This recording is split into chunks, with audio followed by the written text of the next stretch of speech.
In today's gospel passage, Sadducees challenge Jesus to defend the belief that there is life after death and that our bodies will be reunited with our souls. The Sadducees challenge Jesus with a story that involves 7 brothers who all die one after another. Before each one dies, the brothers marry the same woman. The Sadducees, who do not believe in life after death, mock Jesus, make fun of Jesus by asking, "In the resurrection, therefore, whose wife will the woman be? For 7 brothers had her as their wife." Jesus responds by quoting from Deuteronomy, where God tells Moses that he is the God of Abraham, the God of Isaac, and the God of Jacob. Notice, comments Petrie, that this verse does not say that God was the God of Abraham, Isaac, and Jacob. Instead, the verse states that God is the God of Abraham, Isaac, and Jacob. In other words, even though Abraham, Isaac, and Jacob have died, according to Deuteronomy, they are still present to God, still alive to God, and the Sadducees accepted the book of Deuteronomy. We not only believe that Abraham, Isaac, and Jacob are alive to God, but also alive to one another, as all the saints in heaven are alive to God and to one another.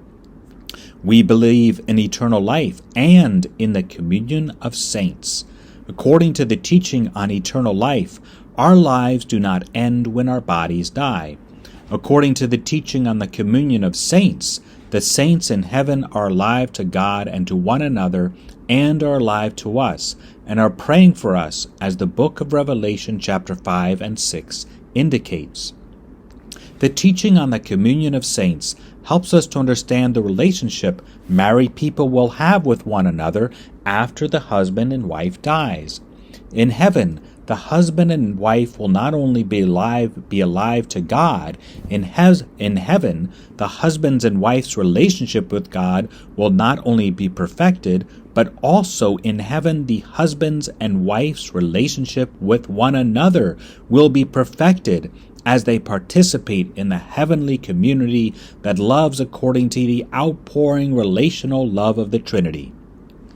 The husband's and wife's marital relationship will not be destroyed, explains Petrie, but perfected as they become perfectly and eternally united to God and united to one another with all the saints in heaven. Today, may we thank God for the gift of our physical life, for the gift of our physical bodies, for the gift of our earthly relationships, and for the promise of eternal life, the promise of eternally perfect love relationship in God and with one another. God bless.